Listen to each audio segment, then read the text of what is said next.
Hey everybody, it's Sean here from VidGamiac.com. Welcome back to our Final Fantasy X HD Remaster Dark Aeon Guide. We are in part 5 now and tackling Dark Bahamut. So, same party as always, Titus, Waka, Riku. Make sure your stats are super in line, especially accuracy and luck. The reason for that is Bahamut is going to be another one that has crazy high evasion, so if you want to stand any chance of hitting it without relying completely on overdrives, make sure your stats are in line.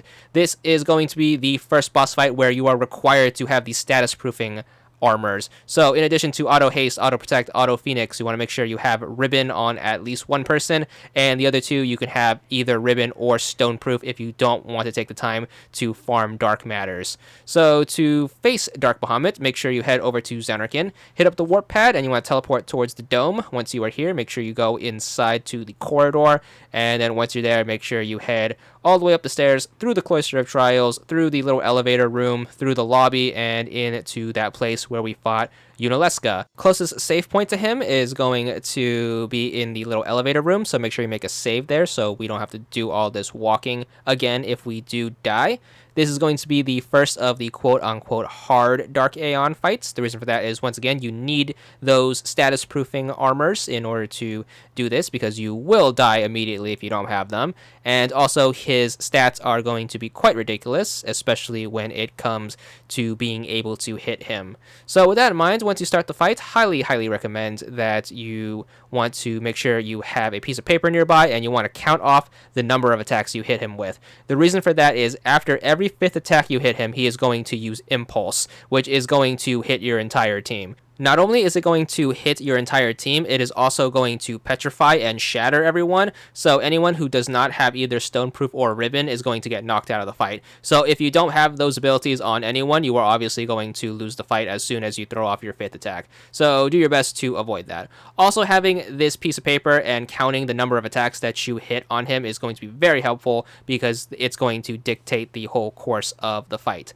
So your attacks that count towards this count can be anything that does damage to him, except for counterattacks. So regular attacks, quick hits, overdrives, whatever is going to add to this counter of 5. Once you throw 5 off, he is going to hit you with Impulse, which is going to hit everyone. It's also very hard to survive unless you have full health on everyone. It should hit about 2,500 or so with full defense and magic defense and all that stuff, so keep those few things in mind.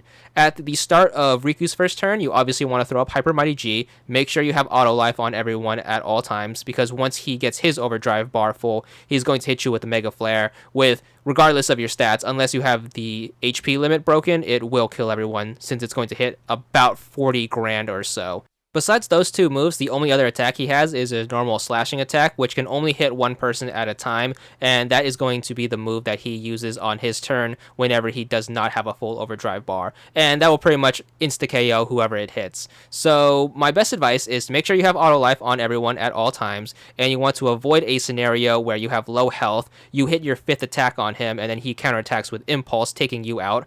Auto life picks everyone up, but then he gets his turn with a full overdrive bar, hitting you with Mega Flare and then killing you since you don't have auto life on anyone. So try your best to avoid that, and that's another reason I recommend keeping a count of how many counterattacks you have on him, so you can kind of space out when you attack him and when you take the time to heal yourself. The reason for that is you never want to put yourself in a situation where he hits an Impulse and then he follows it up with a Mega Flare. Other than that, it's all about timing when defeating him. Once again, he has very high stats, but if you can keep track of these few things, he shouldn't be able to kill you, and you should have more than enough time to prepare when he does have a chance to kill you.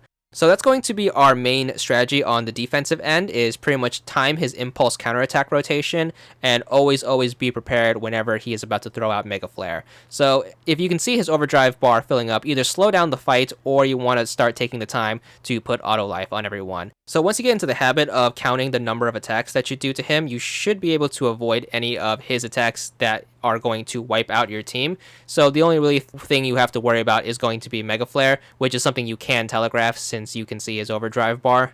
As for the offensive side of things, keep in mind he has a near perfect defense stat, so your overdrives, believe it or not, are actually not going to do too much damage to him. But since he has such a high luck stat, if you don't have a high enough luck stat in return, it's going to be practically impossible to hit him otherwise. So you are pretty much completely reliant on overdrives, like the Dark Ixion and Dark Shiva fight. The reason for that is overdrives are never going to miss regardless of your stats.